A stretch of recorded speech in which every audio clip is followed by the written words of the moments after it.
Assalamualaikum dan salam sejahtera. Saya Nur Alisha Zahra binti Abdul Fattah dari Sekolah Kebangsaan Jenah Hamilton. Hari ini saya akan berkongsi sebuah cerita yang bertajuk Bersuluh Bulan Matahari. Cerita ini ditulis oleh Smahazir dan diterbitkan oleh MRZ Ultimate Resources. Bersuluh Bulan Matahari mengisahkan kehidupan seorang gadis yang bernama Amirah. Amirah seorang yang aktif, ceria dan cemerlang dalam pelajaran. Selain berprestasi tinggi di sekolah, Amirah juga bergiat aktif dalam bidang sukan dan persatuan. Namun, sejak kebelakangan ini, pelajarannya mulai merosot kerana terlalu banyak terlibat dalam aktiviti luar. Hal ini menimbulkan kegusaran dalam hati Amirah yang bimbang akan mengecewakan kedua-dua ibu bapanya. Sedih dengan perubahan prestasi akademiknya, Amirah bertekad untuk memperbaiki keadaan. Dia berjanji kepada dirinya untuk menyeimbangkan antara pelajaran dan aktiviti kokurikulum. Dalam masa yang sama, ibu dan ayah Amirah juga yang penyayang dan bertimbang rasa.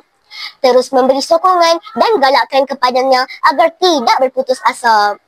Kehidupan Amirah bertambah ceria kerana dia dikelilingi rakan-rakan baik yang sentiasa memberi sokongan. Namun, suatu hari, kehidupan mereka sekeluarga pun berubah apabila ibu Amirah, Puan Hindun, membawa pulang seorang kanak-kanak perempuan yang bernama Nana. Nana telah terpisah daripada ibu bapanya dalam satu kejadian kebakaran. Pada mulanya, Amirah tidak bersetuju dengan keputusan ibunya untuk menjaga Nana kerana bimbang ia akan mengganggu kehidupan mereka sekeluarga. Tetapi, setelah diberi penjelasan tentang keadaan Nana yang memerlukan kasih sayang dan memerlukan perlindungan, Amirah akhirnya menerima kehadiran Nana dengan hati yang terbuka. Malah, Nana dan Amirah menjadi teman rapat. Kehadiran Nana membawa warna baru dalam hidup Amirah. Namun, kegembiraan itu tidak kekal lama. Akhirnya, Nana perlu kembali ke pangkuan ibu bapanya yang telah berjaya ditemui.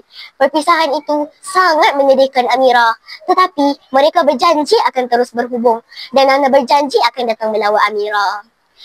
Bersuluh Bulan Matahari bukan sekadar cerita tentang persahabatan dan kasih sayang, tetapi juga erti tanggungjawab, pengorbanan dan penerimaan.